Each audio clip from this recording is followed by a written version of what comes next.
Welcome back, everyone. We're Simply Bitcoin. We break down the news, the daily fail, meme review, software releases, hardware releases, and the pleb sites. Joining us today, fellow Bitcoiner, we've got Kit, who works with the Bitcoin Conference. Kit, what is going on? Thank you for joining us. Hey, thanks for having me on. One of my favorite Bitcoin shows. All right, let's do it. Okay, we're diving into the numbers, Nico. Let's do it. Number time! Brought to you by Nodl. They make some of the best Bitcoin nodes, like the Nodl Dojo. It's in red. That means it's faster. Remember, guys, if you don't run your own Bitcoin node, you're using someone else's. Run Bitcoin Core, Lightning Network, all from the comfort of your own home with a Nodl Dojo today. At the time of this recording, the block height is 733,865. The Bitcoin price, 39,130. Chain rewrite days, 707. Total public Lightning capacity, 3,661.49. Moscow time, 2556. Blocks to the halvening, 106,135. And the Samurai Whirlpool unspent capacity. Samurai Whirlpool is a CoinJoiner collaborative spend. It is not a mixing service. And the unspent capacity in that pool is 4,520.90 BTC. Nico, the numbers. The numbers, bro. Bitcoin, the new stable coin, because this doesn't do anything. You know that meme where it's like that left stick figure dude and he's just like poking Bitcoin like do something? That's how I've been feeling for a long time. Anyways, I got two things. First one, I want to give a shout out to Ambrose. Shout out Justifer. You've come a long way, my friend. This is the Magma Lightning Channel Marketplace. Really, really cool stuff on the Amboss. Hashtag Nico. I don't know. Hashtag Nico can't read. You guys know the drill. Anyways, scrolling down. So this are like, offering liquidity, all that cool Lightning stuff. So very cool stuff, man. And I know, Phil, you're going to want to use this today, or you're going to want to reference this today, because I know what, Phil, you're covering in regards to the WEF. Klaus? Am I covering that today? Am I covering that today? Are you not covering it? That was a huge fail, bro. I know, but I already had my fail lined up. We're gonna do. Don't worry, we've okay. So this 4 days of WEF, but don't worry, we're still gonna cover it. All right. Anyways, this is Samson Mao, and this is a video by Adam Back. Shout out Adam, really awesome guy. And just to read the tweet, the guy that Satoshi cited in the Bitcoin white paper, whose work much of Bitcoin was built on, cannot think of ways to improve upon Bitcoin's design. How could the fiat economists that got us into this mess even remotely have the slightest clue? So yeah, really cool video. Before I play it, There's something unusual about Bitcoin. So in 2013, I spent, about 4 months of all my spare time trying to find any way to appreciably improve Bitcoin across, scalability, decentralization, privacy, fungibility, making it easier for people to mine on smaller devices, get more anonymous coins, like a bunch of kind of metrics sort of that I consider to be metrics of improvement. And so I looked at lots of different, changing parameters, changing design, changing network, changing cryptography. And, I came up with lots of different ideas, some of which have been formally proposed by other people since. But basically, to my surprise, it seemed that almost anything you did that arguably improved it in one way made it worse in multiple other ways. So it made it more complicated, used more bandwidth, made some other aspect of the system just objectively worse.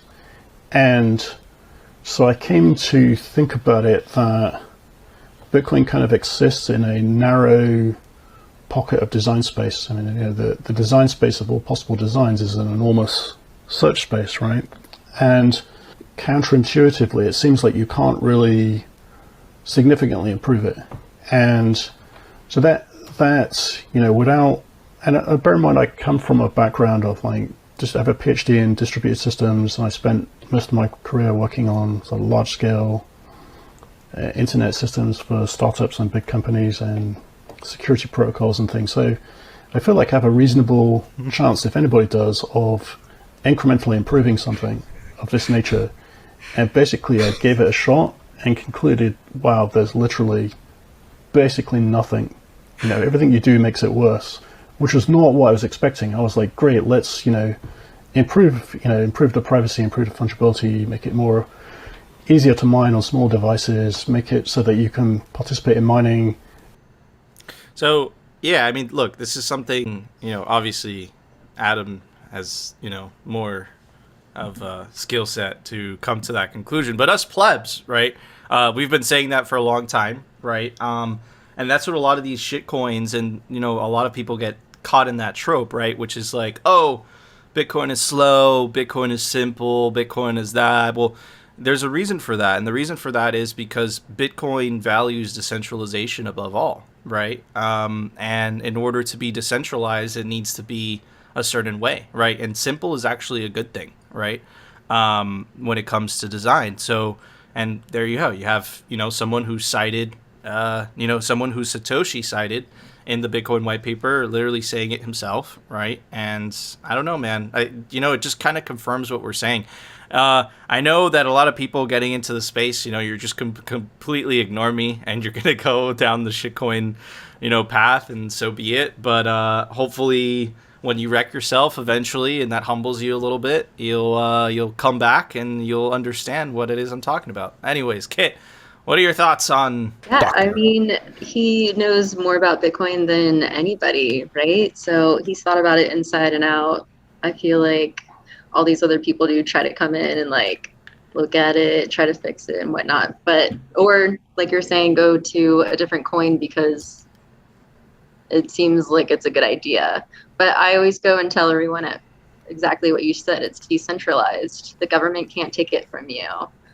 That's the biggest thing. And then I explained to them that all the shit coins are on Amazon Web Services. And then if you go around and like, me and my friend were talking about this last weekend, you could just blow up the servers or like, I mean, government could go to Amazon Web Services and tell them to shut down also. Like that's one way too. Like there's a bunch of different things that could go wrong. So that's all of them. That's not Bitcoin though, So that's where I'm at with it right now. Absolutely. And I think you brought up a really good point in terms of the Amazon Web Service. Do you guys remember, the contentious election and, the January 6th event, right? I'll just say that. Well, essentially, there's this social media platform that was picking up steam. It was called Parler. And, a lot of people didn't like the type of speech that was occurring there, right? And they happened to host with Amazon Web Services, and then Amazon Web Services just went, and the platform, literally shut down overnight, right? So, and again, this is why decentralization is so important. If you want an apolitical money, it has to be decentralized, which is something that the shitcoins just, I think that they don't see it on purpose to sell more of their shitcoin. Anyways, Phil, what are your thoughts on this? So just a couple of points. I really appreciate his humility as he explains his credentials, because most people, when they explain their credentials, they're very like forceful and proud of them. And he's like, look, I have these credentials, and I think that because I did this stuff, that I might be able to actually provide some type of insight into it. So I appreciate the way that he explains it. And the other point is that's very important. He said, in every way that we could improve it in one way, we'd break it in many others. And we see that, okay, we see that with the shitcoins, and more specifically, okay, we see that with ETH's attempt to try to go to proof of stake. Okay, they've actually explained, we've actually covered this on the show, where they've introduced patches. That's actually one of the reasons that their rollout has been pushed back, is because they pushed out a patch that actually caused a major problem, and that made it so that ETH would no longer function. So literally the fix causes a bigger problem. So it's a very slippery slope. Like, this is why we explain that the base layer needs to be simple. This is why we explain that simple, predictable, incredibly secure. This is what matters. All of this other stuff, this is hocus pocus, and we show you all the time with the rug pulls. Anyways. Yeah, dude, and just to, highlight, how much of a boss Adam is, apparently he was solving a Rubik's Cube while he was answering that question, and you could kind of see him distract in the beginning of the video, and you actually hear him putting down the Rubik's Cube after he solved it, while he was answering that question.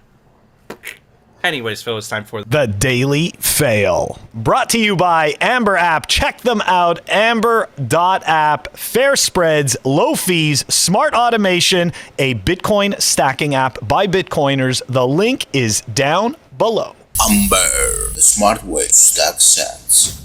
Okay, so some of the users seem to have lost their NFTs through a fake mint link. Yee. The hackers lured the users with a fraudulent mint link claiming that they could mint land in its other side meta. It's a really funny name though, right? Other side meta. For some reason, I just think of backside. Anyways. What's wrong with you, bro? It's just, I know, right? So immediately I think it's shit, and that's what happens, right? I go to that. Oh. It's not, I can't help it, right? It is shitcoining after all. Okay. So, I think that that's really funny, right? That you can scam people out of thinking that they can mint land in the metaverse where everyone can continually mint the same piece of land over and over again. Like, you know that, like, everybody has thought of the fact that you can just keep creating New York City over and over again, and you can just keep minting Manhattan over and over again. It doesn't, none of it has any value. Anyways, the users who clicked on the mint link have fallen prey to the attack. The wallets of these users have also been compromised as the hackers gained access to their wallets and transferred the shitcoins, or the NFTs. As per the reports by ZachXBT, 4 Basie, 7 Macy, 3 Baxi, 1 CloneX, and other NFTs, 91 NFTs, have been stolen. The numbers are still not precise, but it's definitely more than what has been dug out. Now, why that matters is because just above, they explain essentially that it was 24 Bored Apes and 30 Mutant Apes. I don't think it really makes a difference. So they're not even really sure how much has been stolen, but right now, the number that's being tossed around is approximately $13 million worth. Okay, so here we go. Basie co-founder has spoken on the issue. He stressed that 2FA was enabled on the Instagram account and that the security practices were tight. It's apparently unclear how the Instagram and Discord servers were compromised.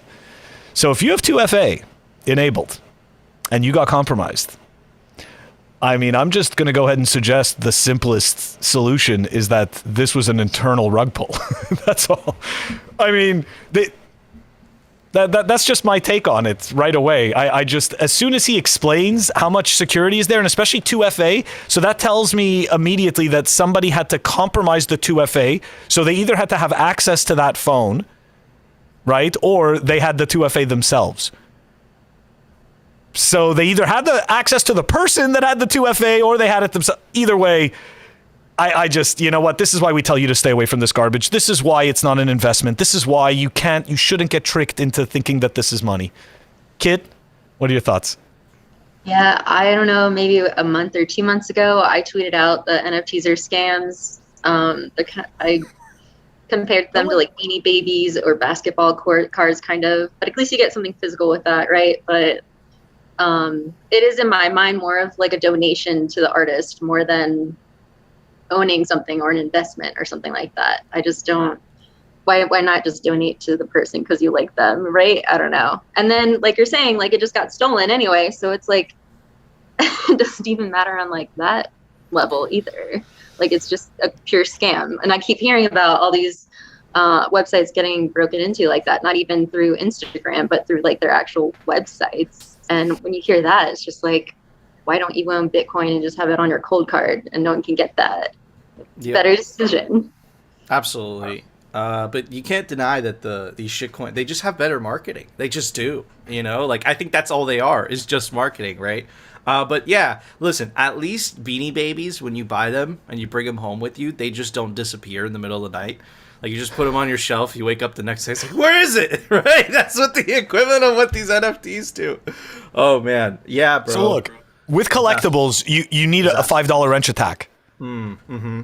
Right? Somebody has to come and steal them from you, right? Or they scam you into selling them or taking them from you. But at some point, they have to come into contact with you to take your collectibles. Very different. But they're not investments. And I actually wanted to ask you, Kit, are you a collector of any type? When I was younger, I would collect Jaworski crystals, the little animal things, and Yep. I have maybe like 7 of those or something. But otherwise, not really. I'm really minimalist, and I don't like to collect things at all.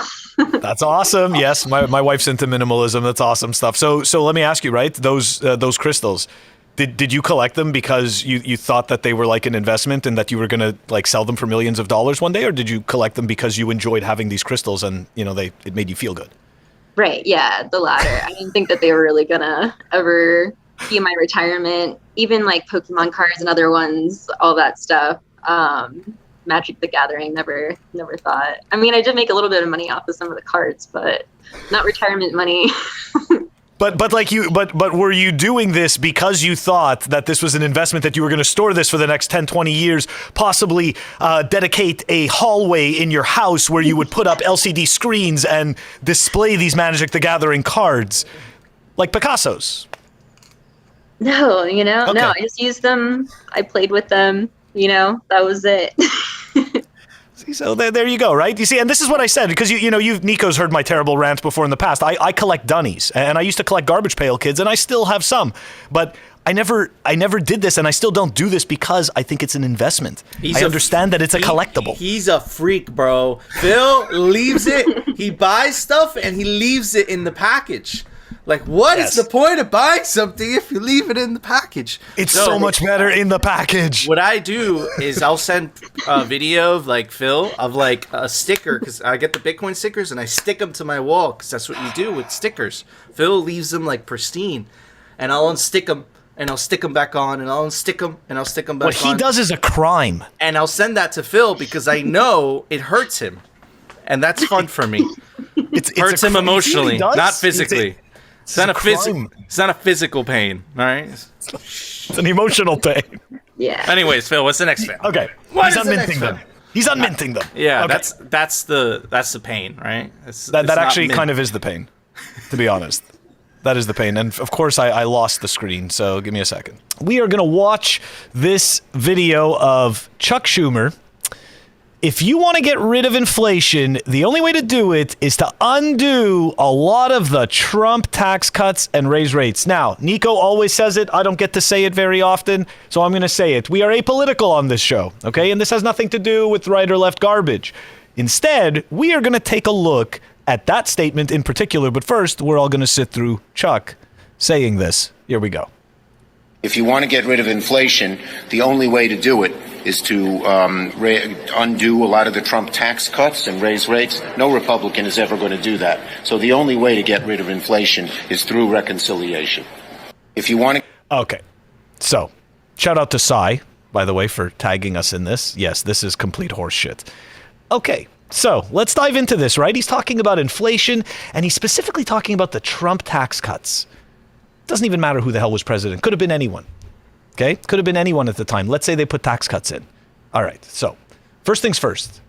Let's take a look at this M2 money supply, right? I decided to use the trading view one just because... What is the M2 money The supply? M2 money supply essentially is how much money, okay, that the U.S. government through the Treasury is printing. Well, actually through the Federal Reserve is printing. But anyways, it's a whole bunch of shenanigans that they do. They pretend to be buying, but they're not buying anything. And we're going to dive into that in a second, okay? We're going to dive into some of this language. But, so we start off first by looking at the money supply. Next, remember that he was talking about the Trump tax cuts, right? Got to get rid of those. So let's take a look. When did those tax cuts take effect? Most of the changes took effect on January 1st, 2018. Huh. Okay, so this is an even crazier chart of the money supply, okay? This is the M2 money supply, and all the way up here, this dot, okay? This line, this blue line, this is the M2 money supply. Now we're going to start right here before this gigantic leap up. That's February 1st, 2020. Those tax cuts took place in 2018. Somehow I don't believe what Chuck Schumer just said, but wait, there's more. The U.S. is printing money to help save the economy from the COVID-19 crisis, but some wonder how far it can go. Now keep in mind, COVID did not happen in 2018. All of our lives were normal in 2018. Okay? Everything was fine. Those Trump tax cuts, that wasn't why they printed this money. Here we go. Talking about the money printing. It works like magic. With a few strokes of a computer, the Federal Reserve can create dollars out of nothing, virtually printing money and injecting it into the commercial banking system, much like an electronic deposit. It's either make it familiar to you so that you think you understand what you're reading. But they just told you that they print money out of thin air. By the end of the year, the Fed is projected to have purchased, this is the funny part, the Fed is projected to have purchased $3.5 trillion in government securities with these newly created dollars. Okay, let's go back and take a look at this chart. Okay, we're going to go right all the way up to, here we go, January 1st, 2018. Do you really think that those Trump tax cuts have anything to do with the inflation? Really? Look at this line. Look at this right here. This is January 1st, 2020. That's the part of the COVID relief package. That's when it started. Printed another $6 trillion. Okay? So this is completely insane and disingenuous. And it, again, makes no difference which government is saying this. It's our government. Okay? Like, that's the point. This is scary shit. They lie to us directly. We can clearly see how the money printing correlates to the actual timeline that Chuck Schumer gave us. It makes no sense at all. I don't know what to say, Nico. This is scary. I think you're spot on, dude. The gaslighting, right? That's literally the definition of gaslighting. And then just, like, the nerve on that guy. Like, yeah, the government needs to take more of your money, even though inflation is already a tax, but the government needs to take more of your money to fix the fact that the government is printing more money, right? Like, it's just complete lunacy. That is the world of fiat, right? In Bitcoin, you will find sanity, you'll find truth. And the reason I'm saying that is Cynthia Lummis, right, which is the main Bitcoin proponent in the U.S. Senate, when she was in a Senate banking committee, she specifically, and I love what she said. She said that both parties, the Republican and Democratic Party, need to stop. Essentially, she used the word debt, but really stop spending money they don't have. Stop printing money out of thin air to increase federal government spending, right? Because, you know, that's what causes inflation. It's not rocket science. They want you to believe the whole modern monetary theory, completely debunked at this point, right? But for so long, right, they had this theory that you could just keep on printing an infinite amount of money because of how efficient economies are and everything's going to be okay. That turned out to be completely false. But the really alarming part is the fact that if you turn to any of the legacy media propaganda outlets, every single one of them was completely wrong. They said transitory inflation, they said supply chains, they blamed everything but the fact that they were printing a record amount of money. And that's the signal right there. And it can't be that two plebs on YouTube were more accurate than the so-called institutions that you're supposed to trust that supposedly don't have misinformation, right? It is just BS. That's what I have to say. Anyways, Kit, what are your thoughts on this? Yeah, it's insane that they keep printing and we don't really have a say in it and we just have to live through it. And we're getting hit with inflation and we're seeing it in the grocery stores and gas. Being able, just buy anything, even houses. I've been watching that kind of closely. And, back in 2014 or so, thought about, well, I'm not going to stay in Virginia. And so I'm not going to buy a house here. And I keep moving a little bit. And I didn't know things were going to get this bad, like a $300,000 house back then in McLean. Nowadays, it's probably like $2 million or something. I don't know. It's skyrocketed, especially in different areas, of course. That's like a really wealthy area in Northern Virginia. But I don't know. I'm looking out in Colorado right now, and I've got plans where I'm going to put like Airbnbs on a plot of land and then build up to like a different house kind of thing. And I don't know. Or like have a house but rent out part of it. And that's not something that my parents had to do or my brother and stuff. And it's just, we're seeing it day to day now. And people are waking up a little bit more. They are starting to realize that what they're saying is lies. And I don't know if everyone is fully understanding it. I feel like not everyone gets it. Some people still think we're on the gold standard, bless their hearts. But you know, so they'll get it eventually, though. Okay, I'm sorry, Nico. I just want to point out, the more I think about this ridiculous statement about the Trump tax cuts, so somehow putting a little bit more money into the pockets of people. So now so now people are being punished for it, right? So you've had like the 2 years that disappeared an entire decade, okay, with the thing that we cannot name, right?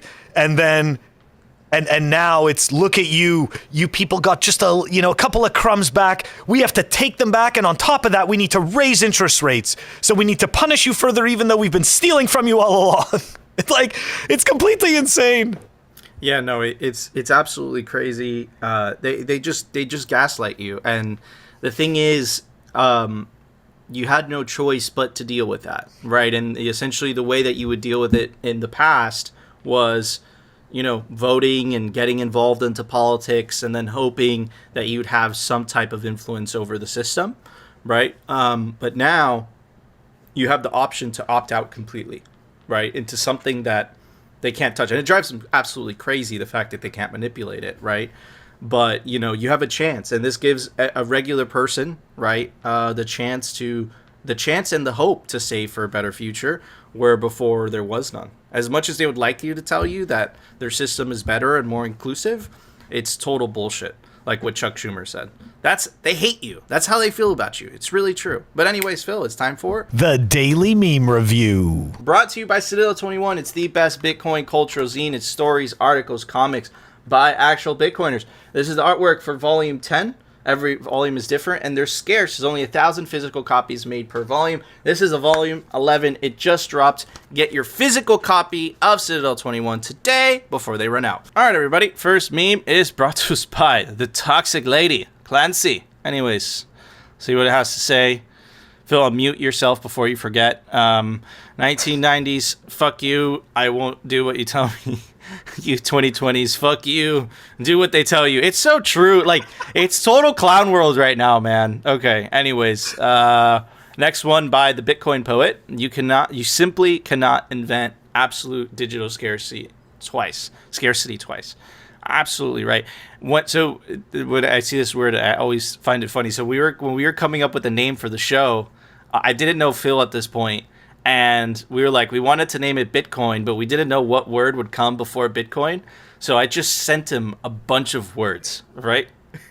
He didn't know me. He woke up the next day. He was like, what the fuck is wrong with this guy? A text message at 2 a.m, 100 words. They sounded so good. And one of those words was simply. And then, boom, simply Bitcoin. All right, moving on. Next one. By Anthony Von Hodel, my first ever meme look at that. For Come Kit. on. Did you pick that one on purpose, Phil? Of course I did. Woo! Look, we didn't cover it in the fail, but we're going to cover it, but we at least had to show this. For Kit. Oh, but it says Kit. Ah, clever. Oh, well. No, I was talking about the World Economic Forum. Sorry, I was thinking about the fail, not Kit. Kit's not a fail. Okay. For Kit, Bitcoiners, World Economic Forum. Very nice. All right, moving on to the next one. By Bam, and he's responding to these people. Yes. Are fucking morons. Okay. So for anyone who doesn't know, another attack by the WEF. A change in the way Bitcoin is coded could almost eliminate its environmental impact. Think about how fucked up that is. They could totally fork it right now. But the problem is that people aren't going to go and use their fucking fork, their shitcoin, their Klaus, their shitcoin, their Klaus fork, right? So what they would like is to get governments to force people to use their Klaus shitcoin, right? But they don't understand, right? Anyways, look at me, the WEF. I'm the Great Reset now. Very good. All right, next one by Alistar Malin. Here's to the crazy Milne. one. I think it's Milne.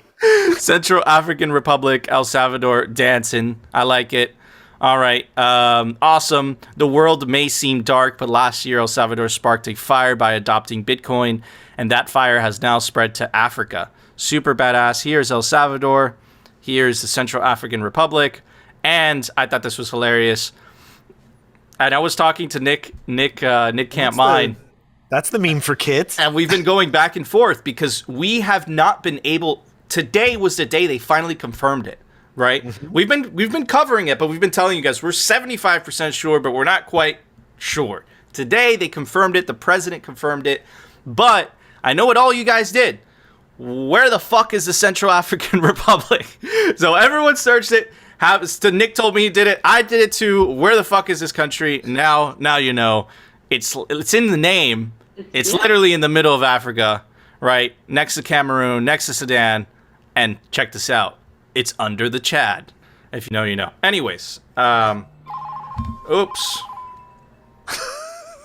Sorry. And that's the score. And that's the score. Oh, there we go.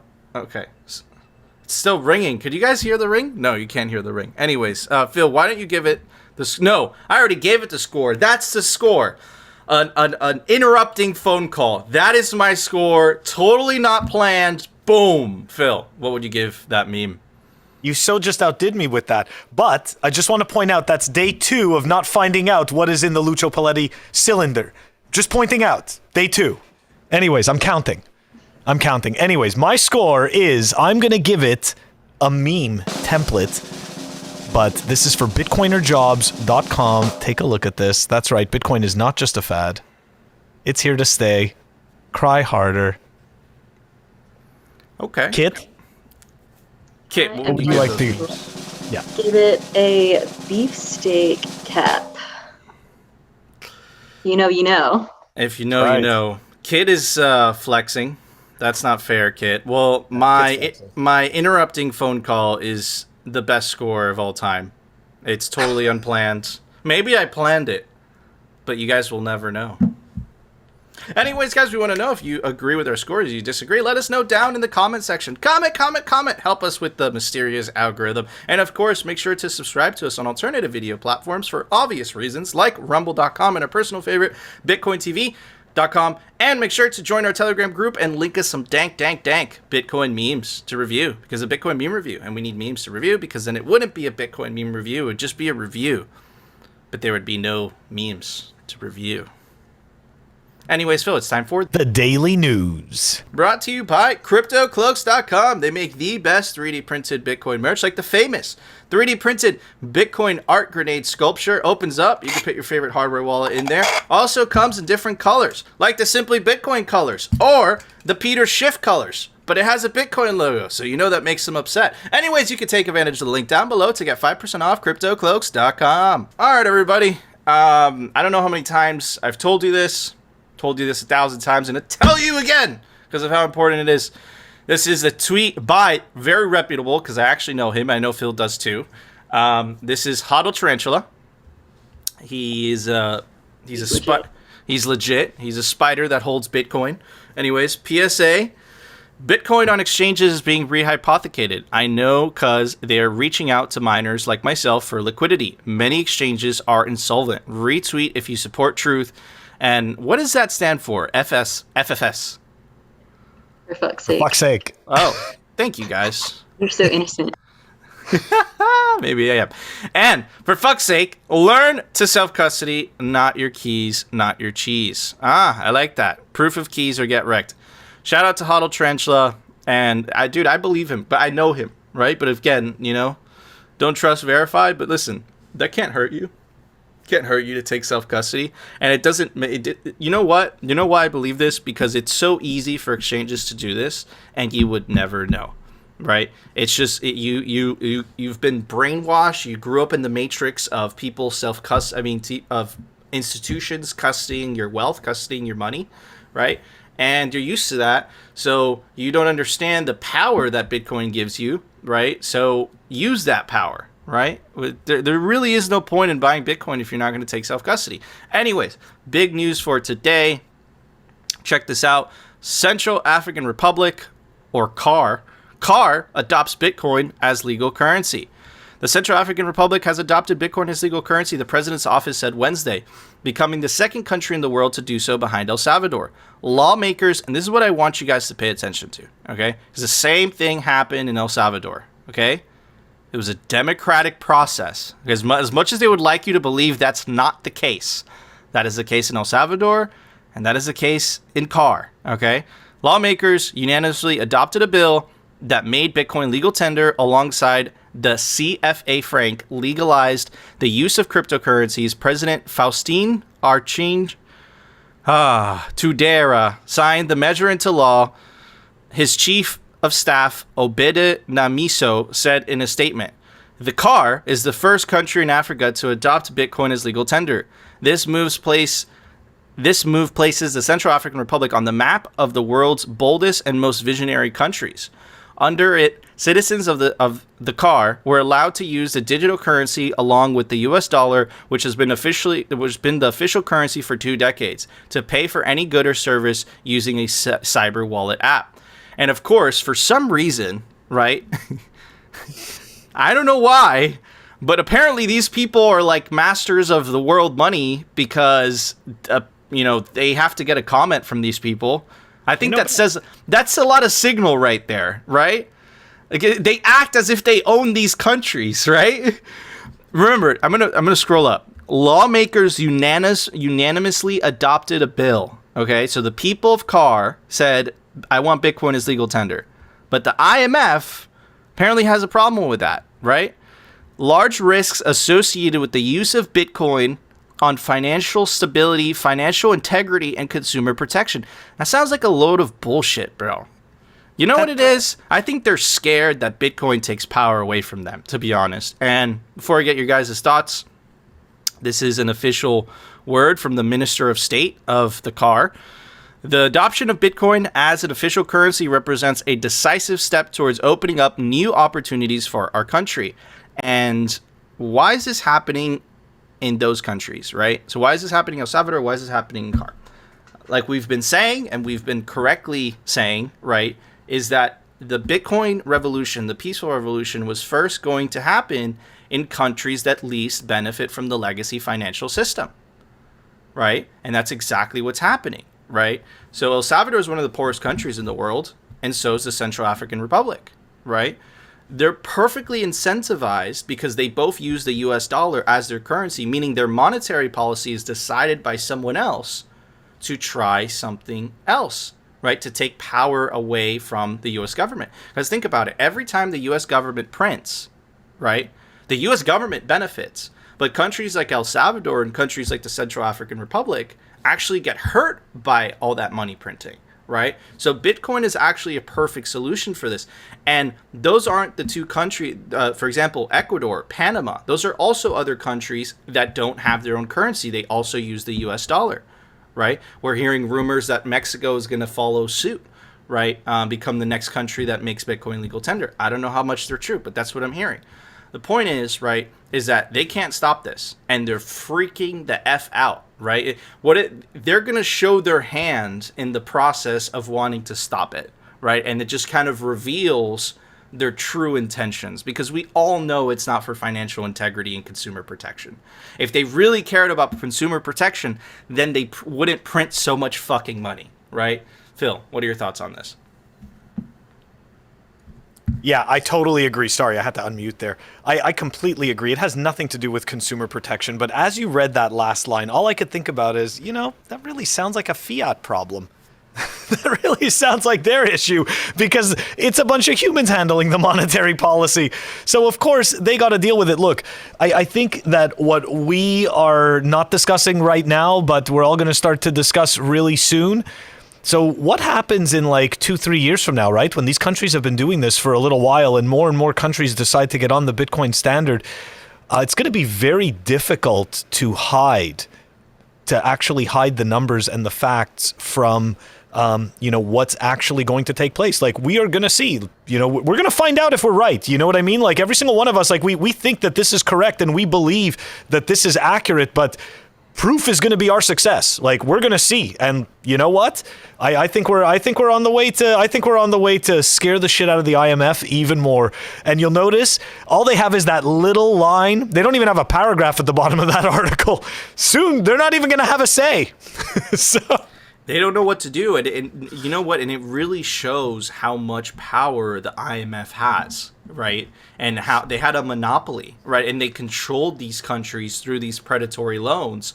And all of a sudden they have competition and they don't know what to do, right? They don't know what to do. They're like, no, this isn't fair. And it's like, and it really shows how much they feel they own these countries, right? Because the language that they use, right? Remember the one that they used for El Salvador? El Salvador should repeal this, even though the people of El Salvador voted those representatives to pass that law, right? They had an election. It doesn't matter. The IMF feels that we know what's better for the people of El Salvador. The IMF feels we know what's better for the car, right? Anyways, Kit, what are your thoughts on this? Yeah, it's very strange that a group of people that weren't, like, no one voted them in their office or organization or anything, or going around and making, or like giving suggestions and recommendations to these other countries. Like, it makes sense on like their end of what they're trying to manipulate people and control people, so that it makes sense that this organization popped up, but it's laughable. I don't know who would even listen to them, and Bitcoin can't even get banned from the government. So I don't care when I hear about a bill and like all this other stuff. Like, it's great that it's spreading and it's gonna be easier to implement when the government's on board, but there's nothing else that they can do anyway. Yep, absolutely. There's really nothing that they could do, right? But, you know, how long until the U.S. wants to give El Salvador and the car some freedom, right? You never know. Anyways, moving on. So, we've been hearing this phrase a lot. We covered this when it came out, right? This is the meltdown from a lot of government officials and a lot of the political left in the United States. Again, to be specific, we are apolitical on Simply Bitcoin. We do stand for freedom of speech. Why do we stand for freedom of speech? Because Bitcoin works in a similar way, right? Bitcoin doesn't care who you are, where you're from, what your nationality is. It lets you transact. It's indifferent, right? Freedom of speech kind of functions in the same way, right? But unfortunately, we're living in a moment in history where, and that used to not always be the case, the political right, and back in the 1960s, during the McCarthy era, really late 1950s, early 1960s, they were the ones that were censoring the left in the United States. So it's just, you know, the pendulum just swings right back and forth. It just happens to be this moment in history the political left is censoring. Anyways, so Elizabeth Warren says, this deal is dangerous for our democracy. Billionaires like Elon Musk play by a different set of rules than everyone else, accumulating power for their own gain. We need a wealth tax and strong rules to hold big tech accountable. So, and this sent shockwaves around the world, right, that the government, right, because really they captured Twitter, right, didn't have their ability to censor and control the speech in the public square. But I before I get to that and what their reaction to that was, I want to focus on this line that Elizabeth Warren, dangerous for our democracy, right? And I want to play, and this is the power of Twitter, right? It allows free discussion. This is a very famous video. Let's see how they feel about democracy. Exactly what people think, and this is extremely dangerous to our democracy. This is extremely dangerous to our democracy. This is extremely dangerous to our democracy. This is extremely dangerous to our democracy. This is extremely dangerous. So, like, come on now. Like, it, like, and then the video goes on. I'm not going to play the whole thing because I have had before. They literally said misinformation online. So it's like, who's really saying it? And then what was the reaction by the government to, you know, Elon purchasing Twitter? And remember, Elon specifically said that he wants to allow more free discussion on Twitter, right? And this is absolutely crazy. I think this is a first against the First Amendment, but this really shows you how scared they are of losing control. Mind you, they want to do the same thing in Europe. Phil has covered this a couple days ago on an episode. Anyways, President Biden has decided the federal government will launch a disinformation governance board under the authority of the Homeland Security Department. And then he goes on to say, this is his opinion, of course, did you just think they would let you have free speech back? That is absolutely scary. Back in the Soviet Union, and this reminds me of this, right? The official party newspaper was called Pravda. Pravda in Russian means truth, right? So connect the dots, right? Official disinformation. We are the official information, right? So again, history doesn't repeat itself, but it often rhymes. And the similarities between this are very striking, right? It's like you need the official narrative. But again, the official narrative, if you would have believed the official narrative, and this is just the example of inflation because it kind of has to do with Bitcoin, you would have been absolutely wrecked because these people have been telling you, right, that there's going to be no inflation, that it was transitory, that it was temporary, and they were catastrophically wrong. And it was people like us that they would deem disinformation that were telling you, hey, they're printing a record amount of money. We're showing you the evidence of it. This will cause inflation, like in history it always has. So it's a very slippery slope when the government is getting involved and deciding what is truth and what is not truth. Very, very scary stuff. And this is why technologies like Bitcoin are so freaking important. Because Bitcoin, by design, is apolitical. Anybody could use it. Even your worst enemy, the person that you completely hate, could use Bitcoin, and there's absolutely nothing you could do about it. And that is a good thing. Anyways, Kit, what are your thoughts on this? And we'll go to Phil. Yeah, like, I mean, I was just reading or finishing up the fiat standard this past week, and money like goes into every single thing in society. So like if they can, like, people are reliant on the government, like colleges and things like that, like you can control all of the people that are growing up in these colleges and going to them, and because the colleges are reliant on the government instead of like money coming from like the students and the parents. So it switches, and I feel like that's just like what they're trying to do. They're trying to get, the government's trying to just have more people relying on them, more like companies relying on them.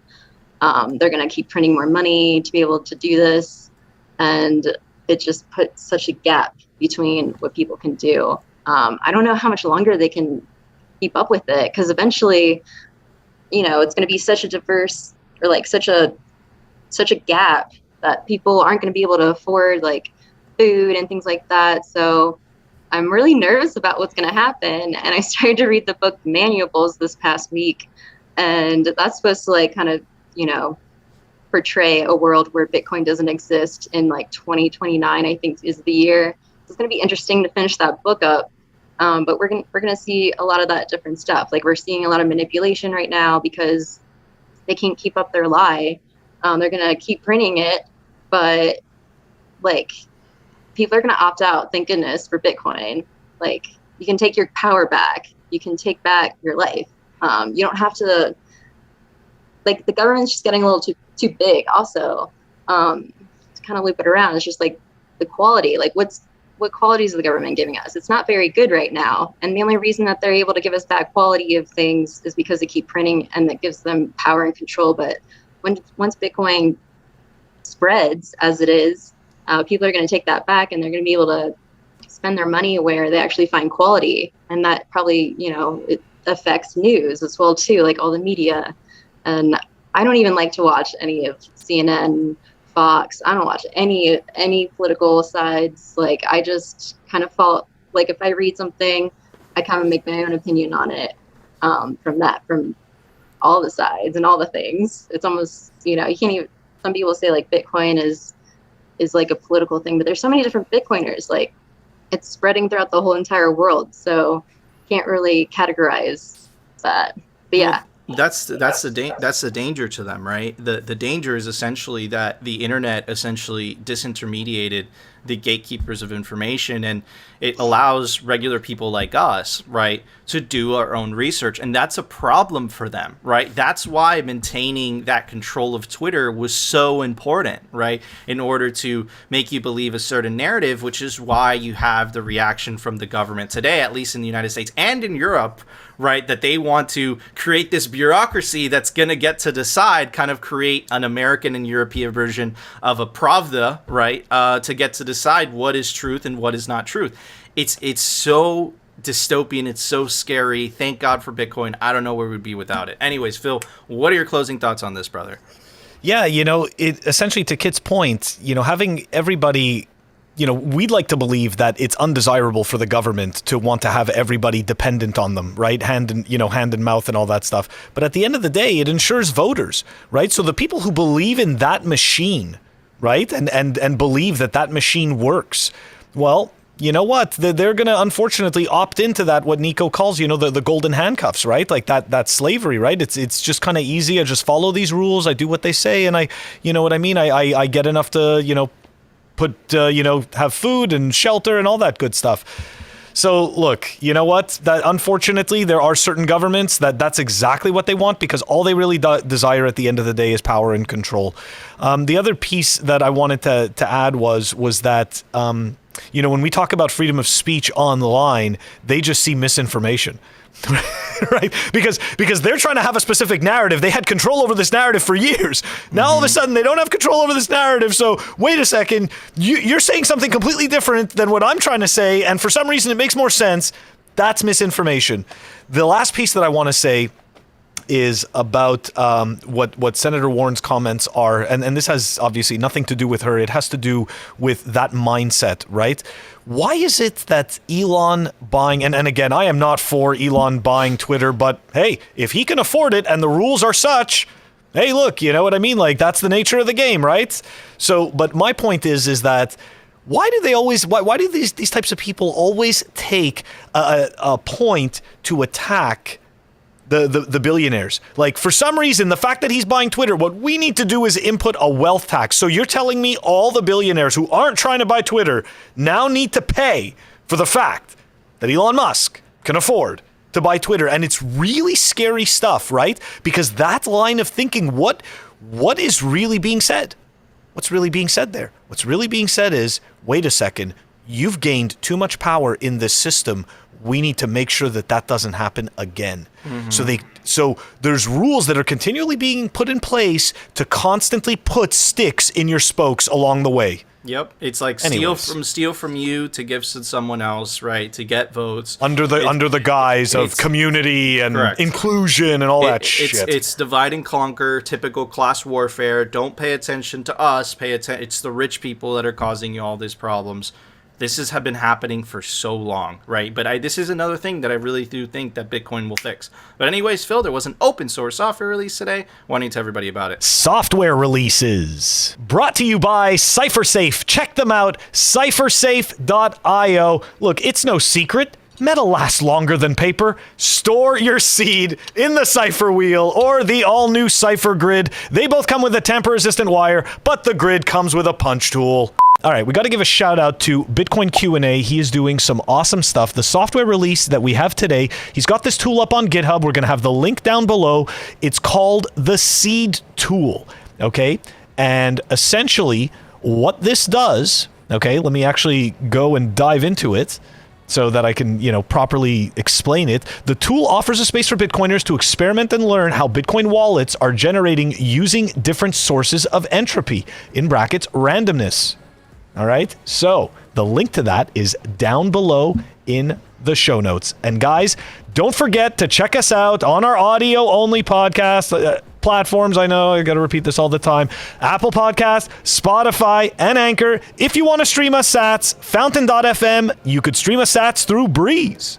Awesome. Thank you, Phil. All right, guys, that was the show. Before we go, I want to give a very special shout out to our clothing sponsor, representltd.com. Phil and I wear the hoodies every single day, and you can take advantage of the link down below to get 10% off. I also want to give a very special shout out to our very special guest. You can go give her a follow at Kit_Sats. She works for Bitcoin Magazine and the Bitcoin Conference.